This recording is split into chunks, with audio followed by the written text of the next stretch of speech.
Hey, welcome. Amy Barney here. I thought I would get a little bit personal tonight. I don't know. Have you ever struggled with feeling alone? And I think, now I'm going to touch on special needs parenting tonight, but I think as a mother, any parent raising children, that there are periods in your life when you feel this aloneness, when you struggle, when you're just so consumed with caretaking that you have this aloneness. So I'm going to share 5 tips to conquer this, but first I just want to share a little bit about my story, and then we'll get going with those tips. And I may get a little emotional, and that's not saying I'm not happy right now, because I am.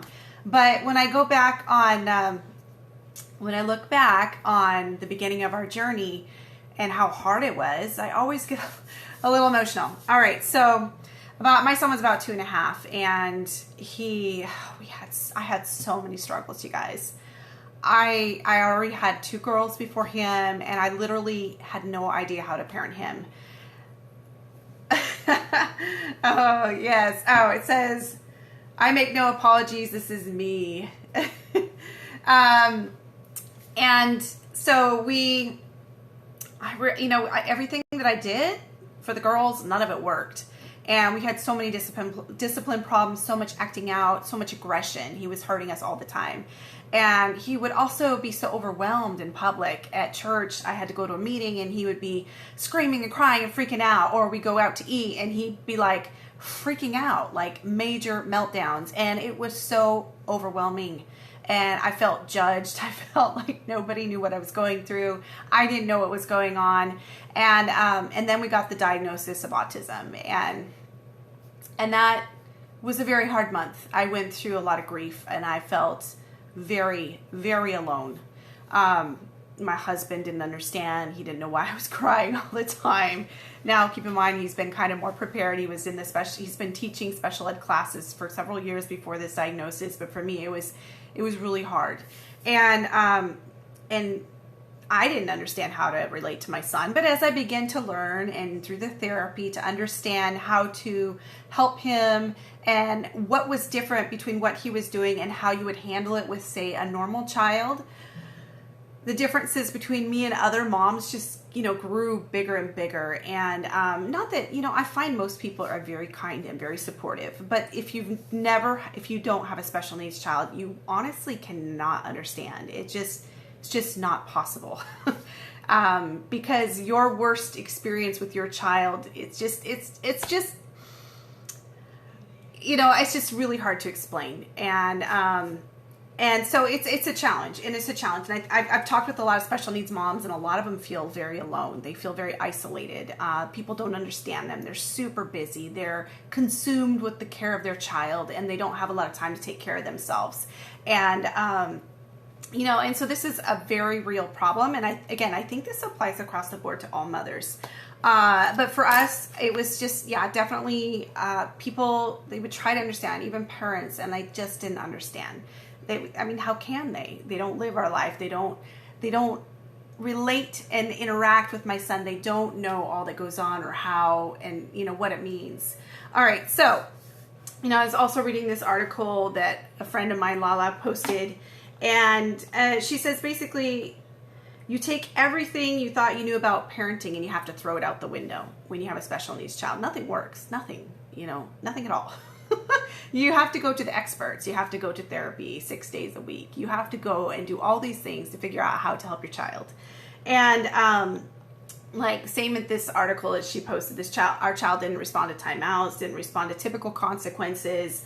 Rewards did little to help. It was so many things that we had to figure out.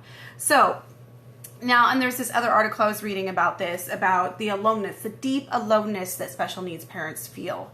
And the misunderstanding, people not understanding what they're going through or what their child's going through. A lot of times, especially, it's really embarrassing in public sometimes when things go wrong. And, a lot of people, they don't get it. I've had people judge me for it, the way we handle situations. Why didn't we discipline our son more when, I understand he's not acting out. He's having a meltdown from overstimulation, and it's a completely different ballgame. But I love that this article that I read online, this blog, it says, motherhood brings out the best And this is something we need to focus on, that everybody, whether they're special needs mom or not, motherhood brings out the best. We are more alike than we are different. Us moms, you know, we all hurt over our children, all of us. We all have struggles about our children. We all dream for a better future for our children, all of us. And we all hope and struggle. Every single mother out there does. And we want to give up sometimes, but we also love with everything that we have. And so I think every mother can relate to that. So even though there is this special needs community that has some special challenges, and there is a lot of aloneness, feelings of aloneness, and you know, just overwhelm, I would say, extreme exhaustion, overwhelm, and aloneness. All of us mothers have something in common. So here are a few tips, and maybe they'll help. Number one is you need to push out all negative thoughts and replace it with possibilities. Now, when I found out about my son's autism, all I could think about was that he was never going to marry. He was never going to have children. I was never going to see him graduate from college. I was never going to see these things that you just automatically expect a future of your child to see as, you know, normal milestones that you expect. And thankfully, I reached out and I shared a very emotional live with people on Facebook, and I had so many people reach out to me. And a lot of people, friends, I didn't even know they had a child with autism, and they shared these experiences with me. And they told me about all these things, you know, that they were told their child would never speak, that he was going to, you know, just never be functional, and the amazing accomplishments that they're doing now. And that gave me hope. It breathed hope into my soul.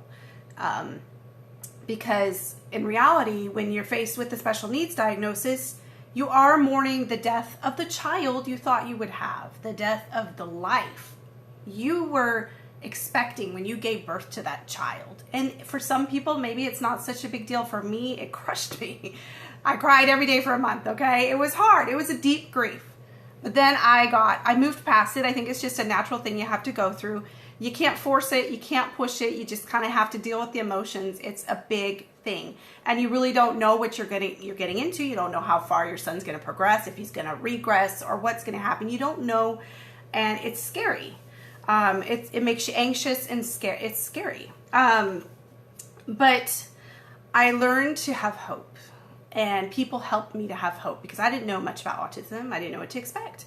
And so you got to learn to push out the negative and replace it with possibilities, and always focus on those possibilities. No matter how dire, how dark it is, how lonely you are, look for those positive possibilities and don't focus on the negative, because you know what? I have been blown away by my son. He is like my hero. The things and just the accomplishments and the things that are going on. Now, this may be harder for some people. My son is more moderate to higher. People don't like the word functioning, higher functioning, but he's progressing. And there are other children out there who are not, that are more severely disabled. And it is very challenging for the parents to, that's a very challenging, hard life. But just always look for, replace with possibilities, okay? Try not to focus on the negative. And so anytime I had a hard time, it's because I'm like, we're never going to get rid of this problem. Like, he still likes to hurt us. And I feel like I'm never going to have a son who isn't trying to hurt me all the time. And I got to just focus on the positive. Oh, you know what? He was better this week. Let's go forward with that. All right, number 2, you got to put yourself out there. All right, that was like the biggest thing for me, you guys. I went public. And, if you can't handle it and you got to keep it to yourself and you're dealing, because I understand, I was dealing with the grief for like a month. But going public, it's not something to be ashamed of. And I have connected with so many people, received a lot of support. And that is how you're going to get out of your aloneness. You have to share. You have to go public. Well, not necessarily public, but you need to put yourself out there. Because there's no way you're going to connect with people unless you're willing to come out. Put yourself out, share your burdens. And you know what? There are so many people going through the same thing. All right, number 3 is you got to get real with your friends. And I find this is a lot easier in the special needs community. Excuse me. They understand. I don't have to get too descriptive about what might happen if we get together with my son. I don't have to worry about if he's going to destroy something in their house and they're going to freak out. So you need to get real with them. If you plan to go and hang out with people and you're bringing your special needs child, that has problems and issues may react, get real with them. Let them know what to expect so that they can understand. Number 4 is find understanding and non-judgmental friends. And though, now, and hey, I have lived the life for 9 years as a parent before having my son of not having a special needs child. And I will not say that I ever intended to be judgmental, but there is some judgment when you don't understand at all. Like, I mean, autism looks normal on a lot of kids. You can't tell they have a disability. When you don't understand, yes, I had really good, well-behaved girls, and I did pass judgment. And you know what? I've eaten a lot of humble pie. I don't do that anymore. I've learned, which is a good thing, right? To be understanding, to never pass judgment on anybody, because you never know what they're going through. Now that I have walked through that myself and have been through some very public, embarrassing things, and I know, and I have had people pass judgment on me, and it hurts. It's painful. I've never said anything to anybody, but everybody has thoughts. Everybody thinks things because you're in your own world. You live your own experience, and when someone's different, we often have these thoughts like, So finding those people who are non-judgmental, and it often is people in the same circumstance. So connecting with the autism community has been such a blessing. I feel supported, loved. I don't feel judged. I feel like they understand me, and I feel we have an instant connection and bond because I know their burdens. They're my burdens. And I know their triumphs. They're my triumphs. And I know their heartache because that's what I'm going through and have been through. So find those people and connect with them. There are people out there, whatever you're going through, who are going through the same thing. Number 5 is, what is the worst thing? I think I left it there. I didn't add the extra notes, but I think it was just be prepared to let people know that you're connecting with what is the possible worst thing your child or what could happen so that they're prepared. And you don't have to be so concerned when you go to hang out with people like what your child's going to do. And, I'm just going to stay home because this is what we've done for like 2+ years is we stay home from everything because it's just too much trouble to deal with. But we're trying to branch out now. We're trying to get out more, expose my son more. He's a little more prepared. He's handling things better. It's not always a meltdown. And, I just kind of let people know things could, turn into chair throwing. He could start trying to destroy things, screaming, hurting people, hitting people. That's the worst case. That's not an everyday thing, but he has gone there and he will go there again. So those are the 5 tips. Push out all the negative thoughts, replace with positivity, put yourself out there, connect with people, get real with your friends, and find understanding and non-judgmental friends. And what is the worst thing? Put it out there, deal with it, and move on. And you are going to be amazed at all the positive things that happen. So anyways, I thought I would share that. I know it's something I struggled with for a while. I know a lot of women in our community struggle with it, that feeling of aloneness. And then one extra thing that has helped me tremendously, that saved me in my grief, was my business. When I was sad and crying over the loss of my son's future, I was able to immerse myself in serving women. And it really was a great blessing, and it helped to pull me out of my grief. So that is, I would add number 6, find something of your own. And I'm so grateful I had that in place beforehand. I had it in place. It was there. I was working my business, and my business is all about uplifting women. And so that's what I do.